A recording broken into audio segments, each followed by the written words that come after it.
오늘 말씀은 인생의 가장 큰 슬픔을 당한 가족을 이야기하고 있습니다. 병이 들어 죽게 된 나사로와 아무런 손을 쓰지도 못하고 지켜만 볼 수 없었던 두 자매 마르다와 마리아의 이야기죠. 아무것도 할 수 없는 상황에 이들은 예수님께 급하게 도움을 요청합니다. 3절 말씀해 보시면 주여 보시옵소서, 사랑하시는 자가 병들었습니다. 예수님께서 우리를 사랑하시니 성경에도 이야기하고 있죠. 사랑하시는 이 자가 병이 들었다, 이렇게 성경이 표현하고 있는데요. 예수님이 우리를 사랑하시니 이 소식을 들으시면 곧바로 달려오셔서 맹인도 눈뜨게 하셨는데 이 병도 이기게 하셔서 우리 오라비 나사로를 고쳐주실 거야 라는 믿음으로 예수님께 전가를 보낸 것입니다. 그런데 오늘 말씀해 보니까 예수님이 이해할 수 없는 행동을 하세요. 이 병은 죽을 병이 아니다 라고 말씀하시면서 이틀을 더 그곳에 머무르셨다, 성경은 기록합니다. 여보세요? 네. 결국 나사로가 죽어서 장사되었어요. 그리고 예수님이 도착하실 때는 이미 죽어서 나흘이 지나 예수님이 도착하십니다. 예수님이 지체하지 않으셨으면 나사로가 살 수도 있었겠지요. 그러나 이미 나사로가 죽었기에 모든 기대는 사라졌습니다. 죽어 장사까지 지냈기 때문에 아쉬움밖에 남을 수가 없죠. 조금만 더 빨리 오셨으면, 죽기 전에 예수님이 오셨으면. 마르다 마리아 모두 예수님을 원망하듯이 이렇게 이야기하는 거예요. 주님이 여기 계셨더라면 오빠 나사로가 죽지 않았을 것입니다. 그러나 이미 일어난 결과에 후회해도 소용이 없죠. 후회와 함께 원망 비슷하게 우리는 한탄할 수밖에 없어요. 이것이 우리 육체를 가진 우리 인간의 한계의 모습입니다. 제자들은 의아해합니다. 왜 예수님이 지체하셨을까? 그렇게 사랑하신다면서 다른 거 다 제쳐두고 예수님이 빨리 달려가셨으면 죽지 않았을 텐데, 이들도 그런 생각을 하는 거예요. 제자들은 너무나 잘 알겠죠. 왜 이틀을 더 유하셨을까? 초상집에 암울하고 이 슬픔에 잠긴 분위기 때문에 예수님의 이 이해할 수 없는 행동에 대해서 제자들은요, 수군수군 될 수밖에 없어요. 슬픔이 가득한 마르다와 마리아와 이 상실감의 모든 것이, 모든 기대가 무너진 이들이 서로를 어떻게 위로할 수 있을까요? 어떤 것으로도 위로가 되지 않겠죠. 예수님도 슬픔이 가득한 상황 속에 오늘 말씀해 보면요, 비통함과 또 불쌍함으로 예수님이 눈물을 흘리셨다 기록하고 있습니다. 믿음의 고백, 믿음의 위로로 우리가 할 수 있는 것은 무엇이죠? 24절 말씀해 보면 이 마르다가 한 이야기예요. 마지막 날엔 우리가 함께 부활할 것을 믿습니다. 지금의 상황은 우리가 어떻게 할 수 없지만 그러나 우리 믿음 있어요. 이것으로 우리는 서로 위로하려고 해요. 우리가 가질 소망, 우리 위로가 여기 있지만 그러나 그 위로가 현재의 슬픔을 이길 만한 위로가 되지는 않아요. 결국 나사로는 죽었습니다. 소생의 가망성은 0%예요. 예수님이 계셨더라면 내 오라버니가 죽지 않았을 텐데요. 믿음의 고백 같지만 원망과 탄식의 말이죠. 왜 이제 오셨습니까? 이미 늦었어요. 다 끝났습니다. 우리도 신앙생활을 하면서 현실 속의 슬픔에 이 나의 모든 것들이 그냥 잠겨버리는 상황에 놓일 때가 있죠. 그런 문제 가운데 우리는 힘들어하고 아파하기도 합니다. 죽음으로 아무것도 할 수 없는 나사로와 그 죽음을 바라보는 이 마르다와 마리아를 보면서 또 그들을 위로한다고 모였던 함께 슬퍼하는 이들 앞에서 어쩔 줄 몰라 하는 다른 많은 무리들이 있어요. 이 가정의 집에는 슬픔이 가득하게 채워져 있습니다. 그때 하나님께 기대하죠. 하나님, 나를 좀 위로해 주세요. 하나님, 이 문제 좀 해결해 주세요. 여기에 때로는 하나님께서 침묵하시고 하나님께서 지연하실 때도 있어요. 그 슬픔 속에 우리는 그 하나님의 침묵과 지연을 기다리기가 너무 힘듭니다. 그리고는 이 고난의 문제 속에 하나님을 원망하기 시작하죠. 왜 안 도와주시죠? 왜 이렇게 지체하시죠? 그때 예수님을 내가 만났더라면, 오늘 지금 내 삶 속에 그때 예수님이 나를 도와주셨으면 지금 내가 이런 슬픔 속에 잠기지 않았을 텐데, 그때 예수님이 나를 지켜주셨다면, 우리는 그런 후회를 해요. 이미 일어난 일 앞에 절망하는 것입니다. 그런 일이 일어나지 않도록 하나님께서는 왜 나를 도와주시지 않았을까? 나를 사랑하시지 않는 것인가? 원망합니다.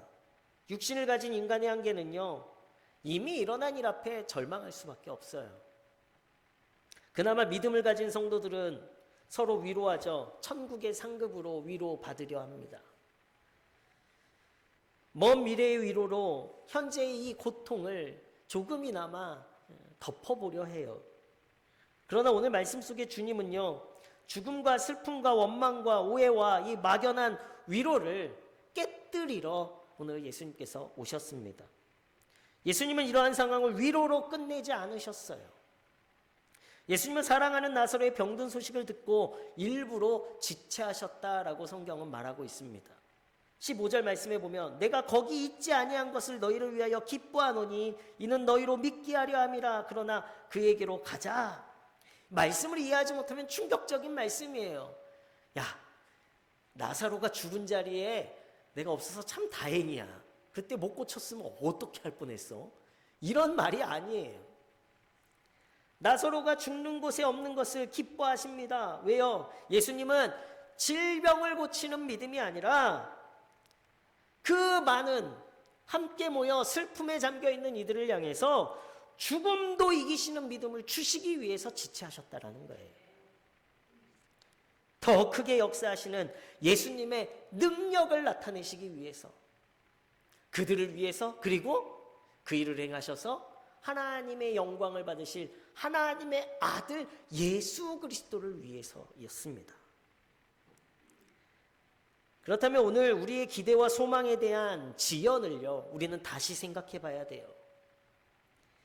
우리를 사랑하지 않아서 우리 문제에 대해 하나님이 거절하시는 응답이 아니라 하나님께서는요, 더 큰 영광을 위해 하나님의 아들 예수님이 어떠한 분이신지 우리에게 확실하게 보여주시기 위해서 행하시는 하나님의 방식이 때로는 지연으로 때로는 침묵으로 우리에게 나타나게 된다는 것을 우리는 믿음으로 고백할 수 있는 성도가 되어야 합니다.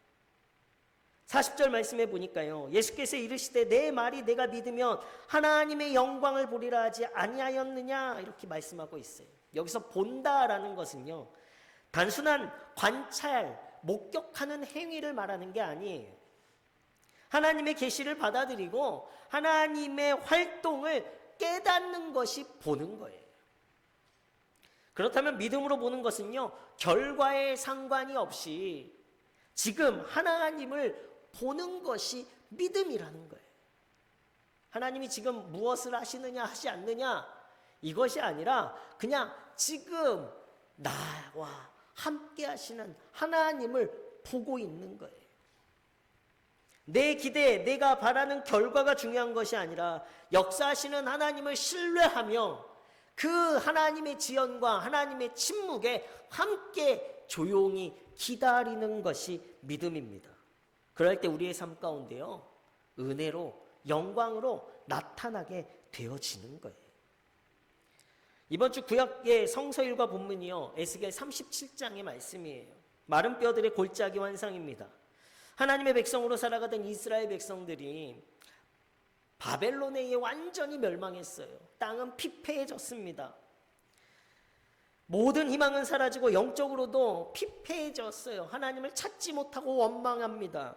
누구도 희망을 말하지 않고요, 우린 다 끝났다 체념할 뿐이죠. 37장 11절 말씀에 하나님이 에스겔에게 이야기해요. 또 내게 이르시되 인자야 이 뼈들은 이스라엘 온 족속이라. 그들이 이르기를 우리의 뼈들이 말랐고 우리의 소망이 없어졌으니 우리는 다 멸절되었다 하느니라. 에스겔의 본 환상, 골짜기의 마른 뼈들이요 이스라엘 백성의 상태라는 거예요. 아무것도 할 수 없이, 소망이 없이 살아날 가능성이 0%예요. 단순한 낙심이 아닌 끝났다고 여기는 상태. 모든 것이 끝났다. 오늘 나사로의 죽음처럼 이미 돌이킬 수 없다고 여겨지는 상황 가운데 이스라엘 백성들이 놓여 있었습니다. 그때 하나님이요 에스겔을 환상 가운데 이 마른 뼈 골짜기를 보여주세요. 그리고 그 뼈들에게 말하라고 하는 거죠. 하나님이 먼저 물으십니다. 이 뼈들이 능히 살겠느냐? 여러분, 뼈들이 살아나겠습니까? 상식적으로는 불가능하죠. 이미 죽은 지 오래된 뼈들입니다. 그런데 에스겔이 이렇게 대답해요. 주 여호와여, 주께서 아시나이다. 이것이 믿음이에요. 현실은요, 살아날 가능성이 정말 0%예요. 이미 죽은 지 너무 오래되었고 다 썩어져 있는 뼈들이. 그런데 에스겔은 현실을 보는 것이 아니라 하나님을 보는 거예요. 주님이 아십니다. 그럴 때 하나님이 말씀하시죠. 너는 이 뼈들에게 대언하라. 말씀을 선포하자 뼈들이 연결되고요, 힘줄이 생기고 살이 차오르고 가죽이 덮입니다. 그러나 아직 생기는 없어요. 그리고 다시 말씀하세요. 생기야 사방에서부터 와서 이 죽음을 당한 자에게 붙어서 살아나게 하라. 그때 비로소 그들이 큰 군대로 일어나게 되어집니다. 우리는 아직 믿음이라는 것은요, 아직 어떠한 가능성이 있을 때 가지고 있는 것을 믿음이라고 여겨요. 뼈가 살아날 가능성이 있을 때 믿으려고 합니다. 하지만 하나님은요, 가능성이 남아있는 상태가 아니라 가능성이 완전히 사라진 자리에서도 하나님께서는 역사하시는 분이 되시는 줄로 믿습니다. 그래서 믿음은 무엇입니까? 결과를 보고 하나님을 인정하는 것이 아니라 아무것도 없는 자리에서 하나님을 신뢰하는 것이 믿음이에요. 내가 믿으면 하나님의 영광을 보리라. 믿음이 먼저고 그 다음에 영광을 보게 되어지는 거예요. 이 말씀은 상황이 좋아지면 보게 된다는 말이 아닙니다. 믿음으로 먼저 하나님을 바라볼 때 그 영광을 깨닫게 된다는 선언이에요. 우리 이 믿음을 소유한 우리 문혜의 성도님들 되시길 예수 그리스도의 이름으로 축원합니다. 마가복음 5장에는요 회당장 야이로가 딸을 살려달라고 요청해요. 그런데 가는 길에 12의 혈루증을 앓는 여인을 예수님이 만나십니다. 한시가 야이로는 한시가 급한데 예수님이 다른 이 여인을 고쳐요. 회당장 야이로가 어떤 마음이겠습니까? 아유, 좀 그 능력 좀 우리 아이한테 써주면 좋겠는데 예수님의 능력이 사라질까? 그런데요, 성경에 보니까요 35절에 예수께서 아직 말씀하실 때에 회당장의 집에 사람들이 와서 회당장에게 이 소식을 전해요. 당신의 딸이 죽었습니다. 어찌하여 선생을 더 괴롭게 합니까? 이제 선생님 필요 없습니다. 더 이상 선생님 괴롭게 하지 마세요. 완전히 끝났으니 이제 예수님이 필요 없다 말합니다. 그때 예수님이 말씀하시죠. 두려워하지 말고 뭐만 하라고요? 믿기만 해라. 예수님이 다른 여인을 고치시는 지체가 죽음으로 연결되어졌어요. 우리는 거기에 원망할 수밖에 없죠. 절망할 수밖에 없습니다. 다 끝났다라고 포기할 수밖에 없어요. 그러나 죽음 이후에 예수님은요 더 큰 기적을 보여주신 거예요. 달리다굼 소녀야 일어나라. 그리고는요 소녀가 일어나 걷습니다. 오늘 나사로를 살리신 말씀과 동일한 거예요. 예수님 우리에게 살릴 수 있을 때 오시지 않습니다. 죽음도 이기시는 분으로 오늘 저와 여러분들에게 나타나실 거예요. 그 능력을 보여주시기 위해 오늘 저와 여러분들의 삶 가운데 여전히 지체되어 있고 지연되어져 있는 그 문제 속으로 예수님은 찾아오실 줄로 믿습니다. 우리의 가능성을 사용하시는 분이 아니에요. 우리가 아직 죄인이었고 우리 아가지 원수였을 때에 우리의 가능성, 구원받을 가능성이 완전히 사라진 그 자리에서 생명을 창조하셔서 우리에게 하나님의 사랑을 완전하게 보여주신 분이 예수님이십니다. 오늘 저와 여러분들의 기도와 바람과 소망들이, 하나님을 향한 소망들, 하나님을 향한 꿈들이 지체되고 하나님이 침묵하시는 것 같아도 우리는요 여전히 믿음으로 하나님의 영광을 볼 수 있는 성도들이 되셨으면 좋겠습니다.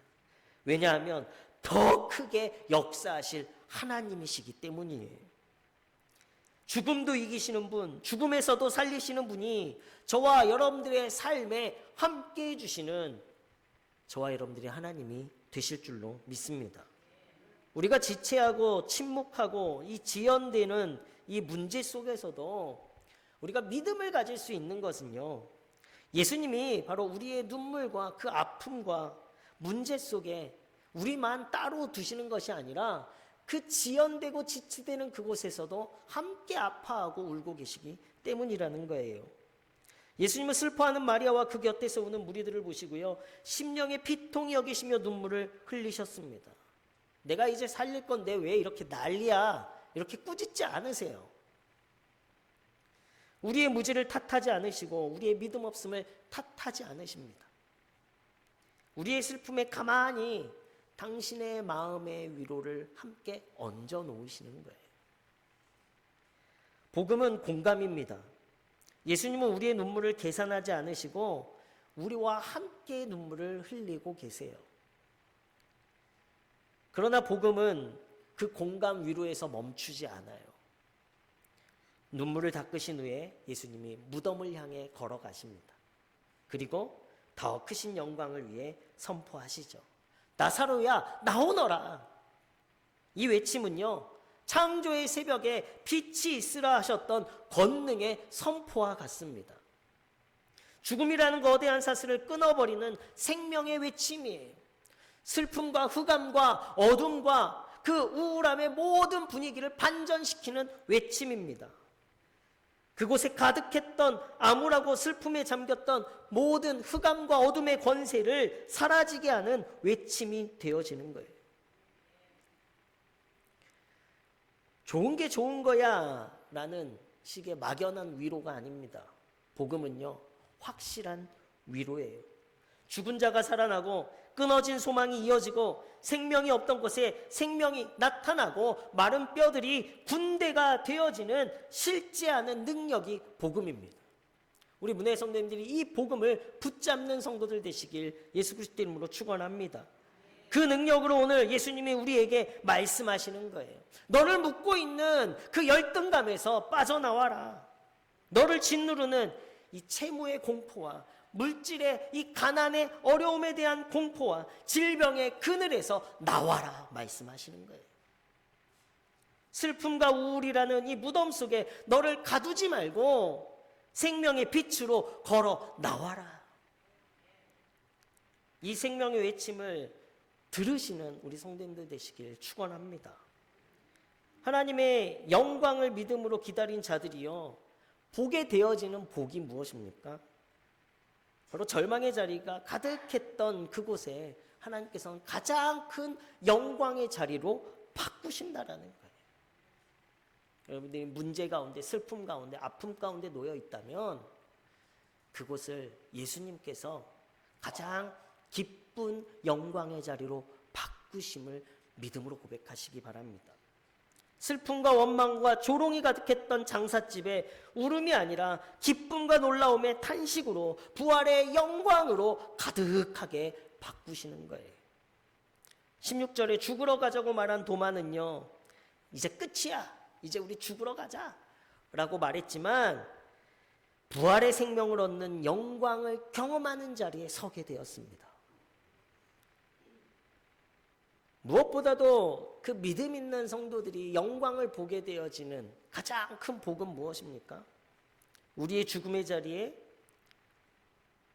예수님께서 대신 이제 들어가신다라는 거예요. 당신의 생명을 내어주시고 우리를 묶고 있는 죽음과 슬픔과 억압에서 우리를 예수님께서 자유롭게 하시는 능력은요, 우리가 당해야 될 수치와 모욕과 아픔과 슬픔을 대신 갚아주시러 가시는 자리고요, 대신 지불해 주시는 자리가 되어지는 거예요. 그래서 우리는 믿음을 가져야 하는 거예요. 우리의 능력이 아니라 예수님께서 대신 다 갚아주시기에 저와 여러분들은 더 이상 그 슬픔과 그 억울함과 그 우울함 속에 잡혀 있을 필요가 없는 거예요.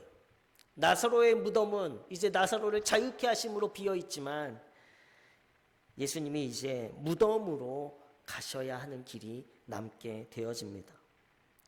모든 이들을 향한 부활의 영광의 완성은요, 바로 예수님이 십자가에서 죽으셨다가 부활하셔야만 하기 때문이에요. 나사로의 부활을 통해 우리에게 영원한 부활의 영광을 미리 보여주셨습니다. 그리고 저와 여러분들이 누워야 할 무덤에서 우리를 끌어내시고 예수님이 그 자리에 대신 들어가심으로 저와 여러분들이 감당해야 될 모든 죄의 값을 다 갚아주셨어요. 이 영광이 우리에게 주어졌다라는 선포가 바로 복음입니다. 이 복음을 굳게 잡는 우리 문혜의 성도님들 되시길 예수 그리스도 이름으로 축원합니다. 여러분들을 묻고 있는 문제가 있습니까? 여러분들을 힘들게 하는 아픔이 있습니까? 예수님께서 다 갚아주셨습니다.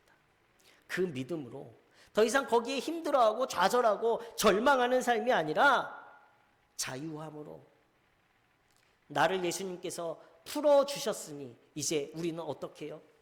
자유롭게 돌아다니는 거예요. 우리를 자유케 하셨어요. 이 복음의 능력을 마음껏 누리시기 바래요. 오늘 44절에 죽은 자가 수족을 배로 동인 채로 나오는데 그 얼굴은 수건에 쌓였더라. 예수께서 이르시되 풀어놓아 다니게 하라 하시니라. 여러분 생각해 보세요. 다 죽어서 어떻게 해요? 다 꽁꽁 싸맸어요. 움직이지 못하게. 그런데 예수님이요, 나사로야 나와라 말씀하실 때 어땠겠습니까? 움직이지 못하게 꾸몄던 걸 어떻게 해요? 풀어내는 힘과 능력이 그새 생기는 거예요. 그리고 무덤을 걸어 나오게 하시는 거예요. 예수님이요, 우리는 그랬으면 좋겠죠. 예수님이 누워있는 거 다 꺼집어내서 세워서 붕대 다 풀어주고 한번 움직여봐. 아니에요. 예수님은 말씀하시는 거예요. 능력으로 말씀하시고요. 우리는 어떻게 합니까? 그걸 풀어낼 노력만 하면 돼요. 주님의 전으로 나오는 것, 기도하는 것, 말씀 보는 것, 은혜를 사모하는 것, 그 노력이 있어야 우리는 완전한 자유를 누리게 되어지는 거예요. 사랑하는 우리 문혜교회 성도 여러분, 나사로의 죽음은 절망의 끝인 줄 알았지만 사실은 하나님의 영광이 가장 찬란하게 빛나는 무대가 되었습니다. 사실 하나님의 영광이 가장 찬란한 무대로 하시기 위해서 예수님은요, 그 가능성마저도 다 어떻게 해요? 지연시키셨어요. 여러분이 처한 그 절망의 자리가 부활의 능력, 가장 큰 영광이 나타날 장소임을 믿으시길 예수 그리스도 이름으로 축원합니다. 이제 오늘 3월 30일부터 4월 4일까지 우린 고난주간 특별 새벽 기도회를 하려고 해요. 저는 여러분들에게 권면하겠습니다. 우리 안에 죽어있는 것들, 썩어 냄새나는 상처들, 포기해버린 기도의 제목들을 가지고 십자가 앞으로 나오시기 바래요. 새벽 6시예요. 사실은 새벽이라고 하기도 부끄럽지만 아침 6시죠. 새벽엔 일어나셔야죠. 모두가 잠든 시간일 수도 있지만 주님은 깨어 저와 여러분들을 기다리실 줄로 믿습니다. 그리고 여러분들의 이름을 부르실 거예요. 누구야 일어나라. 누구야 무덤에서 나오너라. 이번 고난주간은 단순히 주님의 고통을 묵상하며 슬퍼하는 시간이 아니라 저와 여러분들이 기도 제목을 가지고 내 삶을 묻고 있는 죽음의 결박을 풀고 예수 그리스도의 생명 안에서 자유함을 마음껏 얻게 되어지는 시간임을 선포하시고 나오시기 바랍니다. 차량이 필요하시면 저한테 얘기하세요. 제가 모시러 갈게요. 가까운데 그러지 마시고 필요하시면 버스가 없어요. 그러시면 제가 모시러 갈 테니까 언제든지 연락 주십시오. 그래서 우리가 함께 이 시간에 우리를 묶고 있던 모든 결박들을 풀어내는 이번 고난주간 특별 새벽 기도회가 되었으면 좋겠습니다. 우리의 위로를 넘어 생명으로, 절망을 넘어 부활로 인도하시는 그 주님을 믿음으로 바라보시는 우리 성도님들 되시기 바랍니다. 그 영광의 현장에 여러분들이 주인공이 되셔서 예수님의 크신 영광을 함께 누리시며 더 큰 믿음으로 자유함으로 나아가시는 우리 문혜의 성도님들 되시길 예수 그리스도 이름으로 축원합니다.